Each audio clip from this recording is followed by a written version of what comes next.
Hi everyone, this is Neel Raithatha, consultant audiologist and director of WAX. Thank you for joining me in another demonstration video of our soon to be launched WAXscope, where it's the final few weeks, hopefully until launch now. So we're just busy at the moment preparing all of our updated training manuals and materials. And so in this particular case, we've got a patient who attended with, I would say, a type 6 type of earwax. If you've been watching my other video today on the Wax Whisperer YouTube channel, I will upload it at the end of this video. I've developed a Cerumen chart, an earwax chart in terms of consistency, and it's based on the Bristol stool chart. And kind of started off not as a joke really, but a bit light-heartedly to see if there's any resemblance there. And I have in the past also made reference to the Bristol stool chart and its possible similarities to earwax. And I mean, today was the first time I was really focusing on it and paying it probably the attention that it deserves, really, because there is no classification system for types of wax. We just get a generic one, dry and wet, but there's many subcategories. And the more I was analysing the chart, the more I thought, well, yeah, actually this could work. And I will tell me what you think at the end. I'm going to upload the chart. I've got some better images. So after I created the chart, I was scouring through my phone and I found on my PC, and I found some really more suitable pictures, which I will upload in due course. So I will update the chart. So the reason why I would say this is a class 6, so the higher the classification, so it's a type 1 to a type 7, the higher the type, the more lipid content. So type 7 would be almost liquid consistency. So this is not quite liquid consistency. It's more mushy. So it's a type 6. So when I do remove it, it's coming out in blobs and the edges are a bit ragged. Type 5, the one below, would be soft blobs but with clear-cut edges. And I don't think this has got clear-cut edges. So it's definitely a type 6. And then your type 1s are your really dry earwax. So type 1 is your really hard lump. So when you remove it, you're almost chiseling it out in pieces. It doesn't come out in a singular piece, it comes out in little lumps. Then a type 2, it's still a very hard lump of wax, but you can manage to remove those in big lumps. So then your probably more common type of earwax would be a type, I would say 4. So it comes out in plugs, but they are smooth edged. They're not, a bit more firmer as opposed to being soft and loose. But yeah, this is definitely a type 6. So I'm using the 4.25 millimeter internal diameter specula here to dilate the ear canal. It's worked really, really well. This piece of wax, it's just got a bit of a skin adhesion posteriorly, so that's why it's playing a bit hard to get, but it will peel away. You can see that it's just detaching itself from the skin.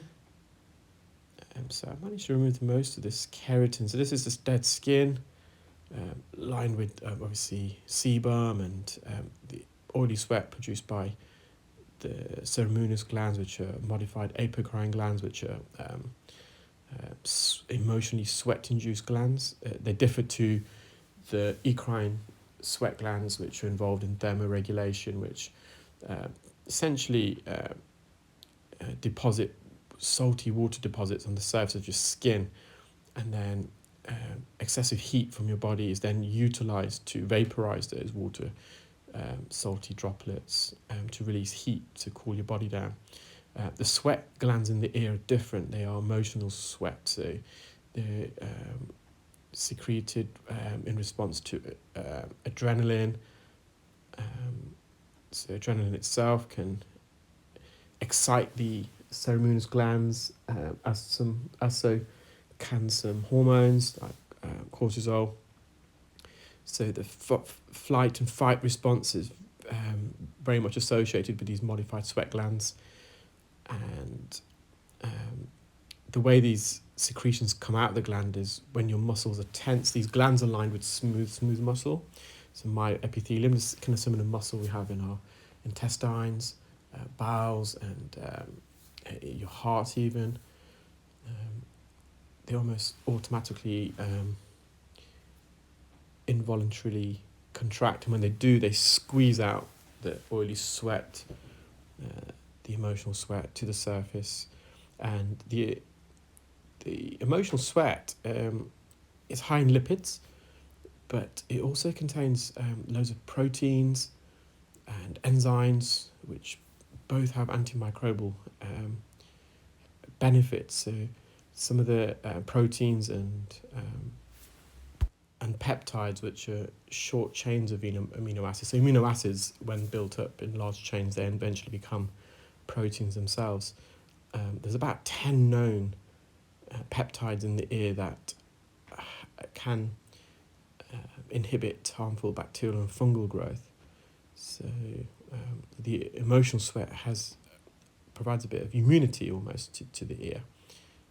And along with the sebum, which is the oily lipid secretion produced by the sebaceous glands, which are more involved in the lubrication of the ear, they are both acidic, and they help provide an acid mantle on the surface of the skin in the ear canal. And what we mean by that is our ears are full of natural native bacteria, and they are tolerant to the acidic conditions. They are known as acidophils, and they're non-pathogenic. The more pathogenic bacteria require a more neutral pH. So the acid mantle created by the sebum and the emotional sweat, so the oily lipid sweat, they inhibit the colonization and thereafter growth and of these harmful bacteria that can then lead to an infection. Beautiful view of the patient's left eardrum. I'm just going to now show you the Rye modified Bristol Cerumen chart. So you can see it, type 1 is your really hardened lumps of wax, and your type 7 is your really liquid consistency, what's like loose stool diarrhea.